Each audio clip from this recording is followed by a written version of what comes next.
The conclusion is arguably the most important part of any great story. A solid ending can completely improve one's view of the prior events, whereas a bad ending can ruin everything.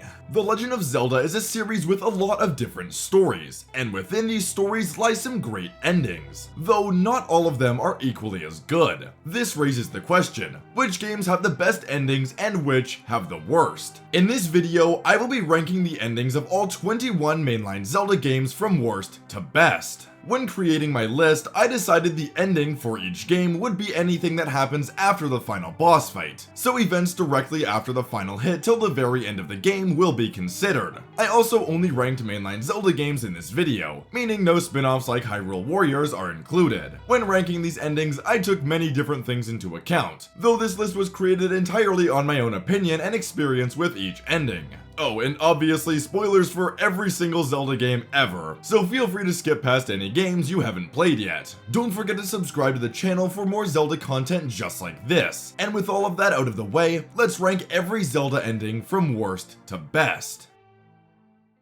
I'd like to preface this list by quickly saying that I don't hate a single ending I'll mention during this video. That being said, there are 3 endings that I have in the who gives a shit category. Those endings are number 21, 4 Swords, number 20, 4 Swords Adventures, and number 19, Triforce Heroes. I'm sure many returning viewers could see this coming from a mile away. I honestly don't care about the multiplayer Zelda games in the slightest, and their lackluster stories are a large reason why. All 3 of these endings are way too quick and don't feel rewarding at all. 4 Swords Adventures definitely improves on its predecessor, and I actually like how the various stages of the game are shown after Ganon's defeat. My favorite of the 3 by far is Triforce Heroes, which is still very basic and boring, though it's a lot sillier, just like the game's story in general. Very easily my least favorite endings in the series, which is an opinion I'm sure a lot of you can agree on. One thing you'll notice over the course of this list is how I greatly prefer the more cinematic and emotional endings over the quick, everything gets resolved, the end type of conclusion. Unfortunately, The Legend of Zelda for the NES falls under the latter category. This ending is extremely basic, though I totally understand why. This was the first ever Zelda game, and hardware was extremely limited back in the 1980s, so it makes sense why this ending would be really quick. This ending consists of Link lifting the Triforce with Zelda, who calls him a hero, and the end. That's literally all this ending has to offer. It really feels like your average 80s video game ending, which again makes sense, but it won't help its odds on my list. Thankfully, number 17, Zelda 2: The Adventure of Link, has a slightly better ending than its younger sibling. While the 2 endings are basically the exact same, both featuring Link lifting the Triforce and then being called a hero by Princess Zelda, this ending features a bit of spice. Oh yeah. Now we're talking. No, seriously, this ending is also very basic and a bit too quick for my liking. I honestly don't have much else to say about Zelda 2's conclusion, so let's move on. Number 16, Oracle of Seasons. This is where the quality of each ending starts to increase, though this conclusion is still pretty underwhelming. I feel like Oracle of Seasons is just a step above the first 2 Zelda games in terms of quick and basic endings. The highlight of this ending is definitely the cool artwork that is shown during the end credits. I've always been a huge fan of this artwork in the Game Boy Color Zelda games, so it makes sense why I like this end credit sequence so much. I feel like I should also mention the linked ending somewhere in this video, though honestly I don't think my opinion changes even if I take that into consideration. I have basically no emotional attachment to this game whatsoever, meaning this ending really doesn't move me at all.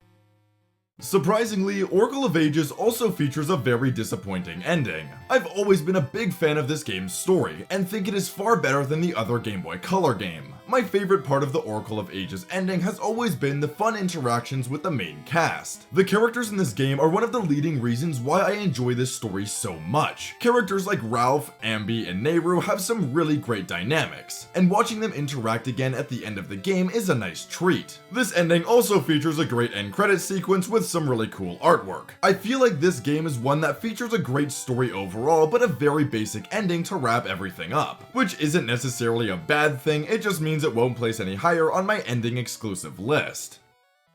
Putting Minish Cap all the way down at number 14 feels wrong, since this game has always been one of my favorite 2D Zelda games, which features a great story as well. That being said, this ending suffers from being far too quick and not very unique, as Lo's departure is easily the highlight of this finale, but honestly that's kinda the only thing I actually like about this ending. Everything else moves extremely quickly and doesn't do anything special. I mean hell, the end credits start rolling literally immediately after Ezla walks through the door. And speaking of end credits, they too are really underwhelming. I really do like the official artwork for the Minish Cap. I've even used it in a few of my thumbnails, but flashing still images on a black screen isn't very interesting at all. While I absolutely love this game as a whole, Minish Cap's ending really left a lot to be desired.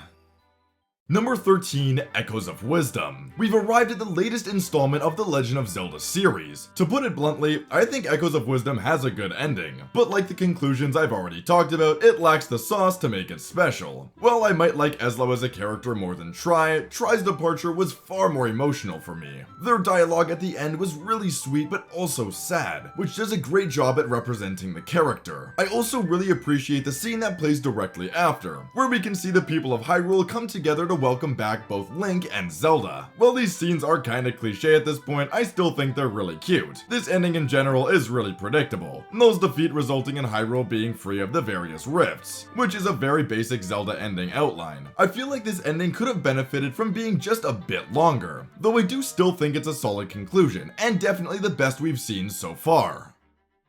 Spirit Tracks' ending is a confusing one. While it does fit the mold of a very quick and predictable conclusion, it also features a lot of moments that I really love. First of all, I absolutely love Zelda and Link's dynamic in this game, and the two of them finishing Malladus off together is just great. And speaking of Link and Zelda, this is just freaking adorable. Like I just said, this ending is very quick, though an interesting addition that is basically unique to Spirit Tracks is how there are technically multiple endings. While the actual story remains the same, it's possible to have a different cutscene play after the credits. Even though this cutscene is very similar no matter which ending you get, I still think the idea is really neat. I also really like the end credits sequence, which features some cute artwork and great music. While Spirit Tracks has a good ending, I don't think it's nearly as great as number 11, Phantom Hourglass. I know, I'm praising Phantom Hourglass more than Spirit Tracks. This usually never happens. While I honestly don't really like this game very much at all, the ending is easily one of, if not the highlight of the entire game for me. A lot of that has to do with the phenomenal main cast. Ciela, Linebeck, Tetra, and the Ocean King all have some really great moments after Bellum's defeat. Linebeck in particular, who wraps up his selfish sailor to hero redemption arc in the best way possible. I really don't have much emotional attachment for this game, which is why I'm surprised how emotional this ending made me feel. Another great addition to this conclusion is the long post-credit sequence with the pirates, where they reveal that Link and Tetra have only been missing for about 10 minutes. And just as you're questioning whether the story actually happened or not, you're shown the freshly repaired SS Linebeck sail off into the distance. I'm a sucker for a longer ending, and Phantom Hourglass provides exactly that. There really isn't anything in this story that wasn't wrapped up by this conclusion, which is what a great ending should do. I know I like to hate on this game a lot, but it really does have a great ending, and one that pleasantly surprised me the first time around. Kicking off the top 10 is the legendary A Link to the Past. You may be surprised to see a basic ending like this in the top 10, but something about this conclusion just hits me so hard. The first standout is the phenomenal music that plays at the end of the game. Both the Triforce Room and the end credit theme are some of my favorite tracks in the entire game. Speaking of the Triforce Room, Link communicating with the essence of the Triforce itself is a really awesome moment. While the game does end directly after Link touches the Triforce, I absolutely love being able to see the various characters you've met throughout the game return to their normal, happy lives. These montages really do a great job at making the player feel a sense of accomplishment, like their journey through the game actually led to a happy ending. There isn't anything else I have to say about this ending, just a really good conclusion to one of the most iconic games of all time. And now for probably the biggest shock of the whole video, number 9, Breath of the Wild. We're currently at the part of the list where I actually love every single ending I'll mention from this point on. It's just a matter of which I like more. And unfortunately, Breath of the Wild falls near the bottom of the top 10. I don't think anyone would disagree if I said Breath of the Wild was one of the most epic and grand Zelda games of all time. This game is absolutely huge, including its story and lore. Making your way through the main story and restoring Link's memories along along the way was one of my favorite video game experiences of all time. I say all these positive things because it really does make me wonder, why the hell does this game have such a brief and short ending? Don't get me wrong, I love this game's conclusion. Link and Zelda's reunion at the end is one of my personal favorite Zelda moments ever, but I feel like they cut it way too short. I know I've said this about nearly every single ending I've talked about already, but for such an epic game like Breath of the Wild to finish so quickly is just inexcusable. And we know Nintendo is able to give these games longer endings. Hell, we're gonna see a lot of that in just a bit. I just wish they could have done that for this game. Again, I absolutely love this ending, but I can't help but feel a little bit cheated when such a massive game finishes so suddenly.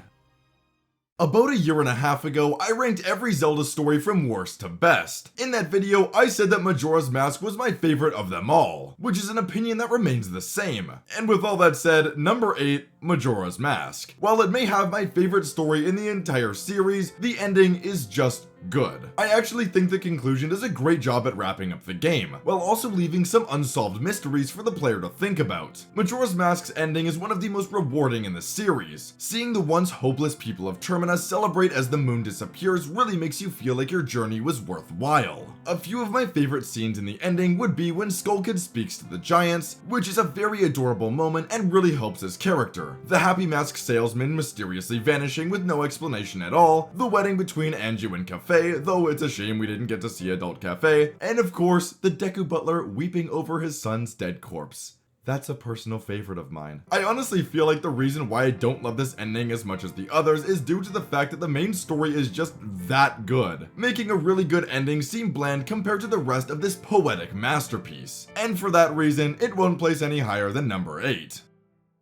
While on the topic of a Nintendo 64 game, we might as well cover Majora's Mask's older sibling, number 7, Ocarina of Time. Ocarina of Time features arguably the most important ending to the overall lore of The Legend of Zelda, as the result of the final battle determines which of the 3 timelines the story will split into. That being said, the timeline split isn't something that actually happens during the game, so I didn't really count it for this video. My favorite part of the ending is by far the amazing end credits, which features one of my favorite Zelda songs of all time. Also my outro song for like every single video that I've ever made. This is easily one of my favorite end credit sequences in the entire series. Watching all of the characters throw a party after Ganondorf's defeat is a great way to send off the game. Being arguably my favorite game of all time, it's no surprise that I have a ton of emotional attachment to this ending. But on that note, I want to add that I don't really like how Navi just leaves, which I feel like is supposed to be an emotional moment, but it's just not. I don't mind the fact that she leaves, but it was just so abrupt and random that it leaves the player more confused than touched. But the final shot of Link reuniting with Zelda in the past hits me so hard. While I don't think Ocarina of Time's ending does anything too special, it's still one of my favorites, and a great finale to arguably the greatest game ever created.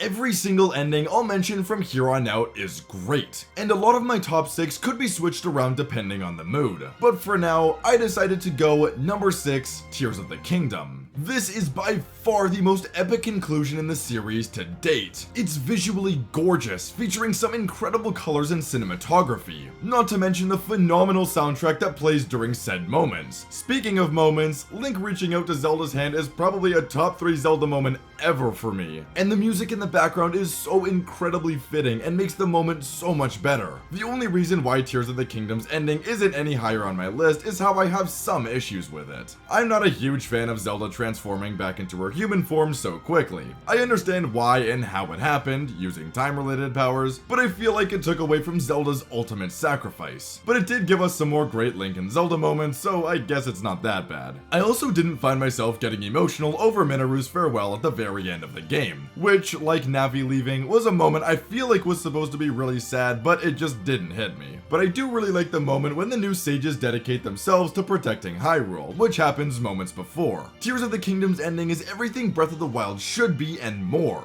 Experiencing this conclusion feels like you're watching a movie. It's the perfect length to let extra stuff happen, features some of the most beautiful moments and visuals in the entire series, and is just a great send-off to the biggest Zelda game thus far, earning Tears of the Kingdom a spot just outside of the top 5.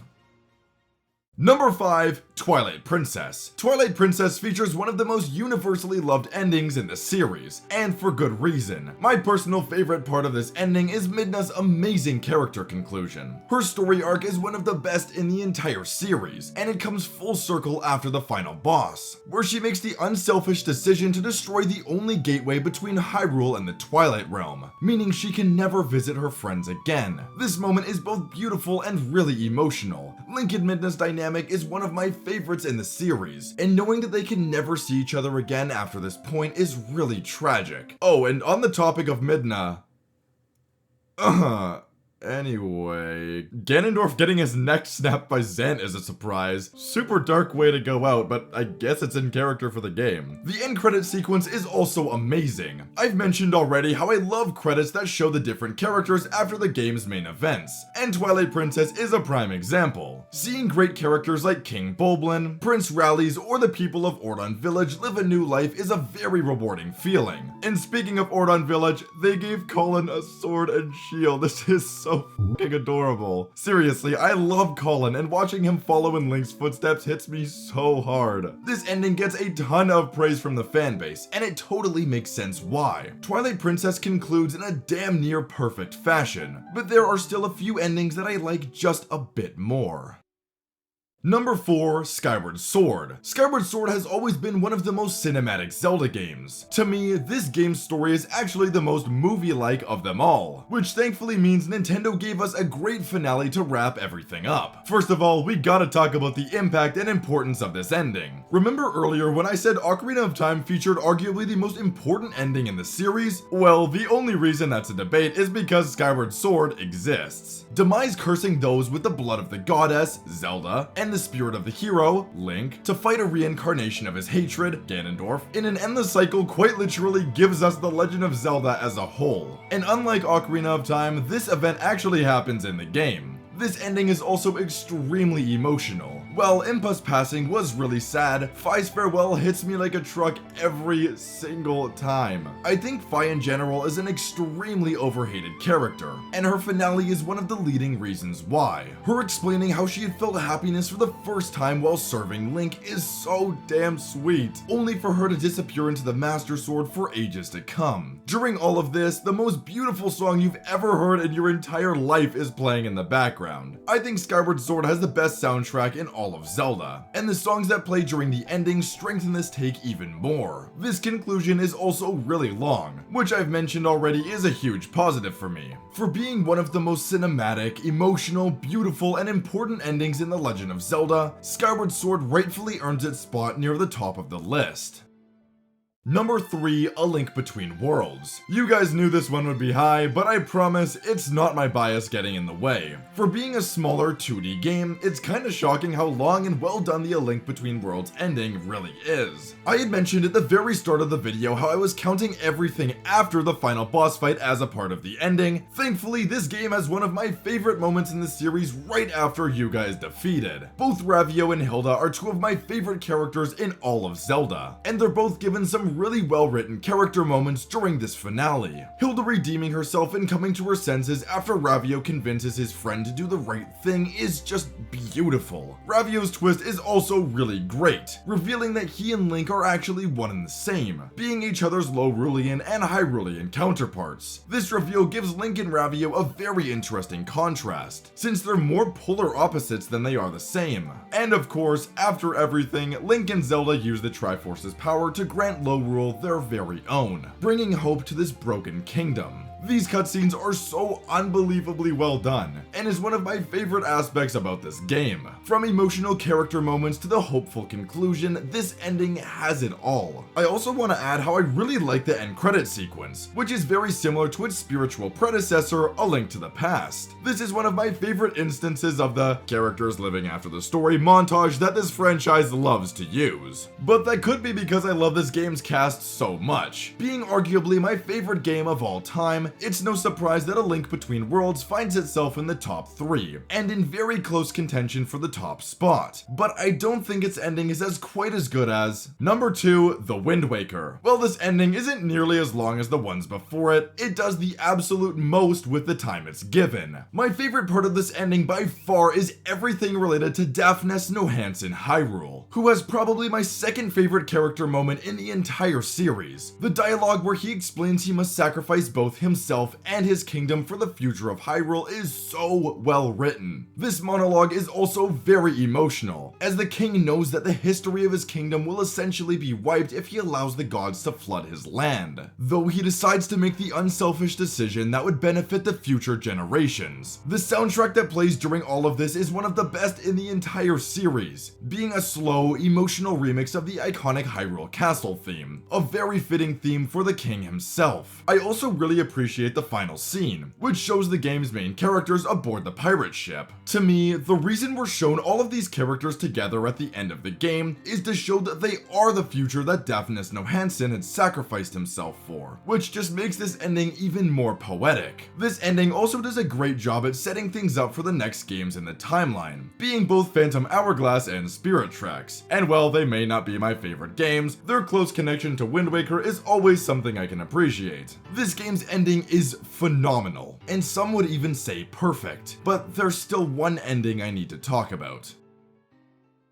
A while back, I had mentioned that a majority of my top 6 could be changed around depending on the mood. Well, there is one exception. This ending has always been my favorite Zelda conclusion by far. Not only is it my favorite Zelda ending, but it's one of my favorite fictional endings in general. I'm talking of course about number 1, Link's Awakening. Bittersweet is the first word that pops into mind when thinking about this ending. As it was stated earlier in the game, defeating all of the nightmares will result in the Windfish waking from his dream. This would cause the entirety of Koholint Island to vanish. After the final boss, Link is able to speak directly to the Windfish, who goes on an interesting monologue about what makes the island real or not, claiming that the memories of the island are what make it real, not the physical existence. Listening to this dialogue and then being forced to watch Koholint Island and all of the characters you've grown to love vanish right before your eyes leaves you with a very empty feeling. In reality, you did it. You beat the game. But was beating the game really worth it if it meant erasing all of these people who may or may not exist? We can see these exact same emotions on Link, who is seen sulking on his destroyed raft until the Windfish makes an appearance. One of my favorite bits of this conclusion is how there's actually a secret ending. Just before the screen fades to black, we're shown an image of Marin, one of the game's main characters and Link's biggest emotional connection to the island, in the sky, followed shortly by a seagull flying away. Marin's dream was to become a seagull, which makes this ending a bit ambiguous, since it could easily be implied that Marin's spirit did end up becoming a seagull, or that it was just Link thinking about her at the same moment. Either way, it's a very sweet secret for the most dedicated players to discover. This ending is actually really dark, which is unlike any other Zelda game we've covered in this video. And honestly, that's why I love Link's Awakening's ending so much. It's the only Zelda ending that actually makes me sit there and think, questioning my past decisions over the course of the game. I have no clue what Nintendo was on when making this ending, because we have to remember this was the 4th ever Zelda game. We got a weird ending very early on and then never really got anything like it again. I also want to mention how much I love the soundtrack at the end of the game. Ballad of the Windfish is such a sad song when put into the context of this ending, and listening to it now just makes me feel empty. And you know what? I'm a sucker for an ending that makes me feel strange, making the ending for Link's Awakening not only my favorite conclusion in The Legend of Zelda, but one of my favorite conclusions in all of fiction.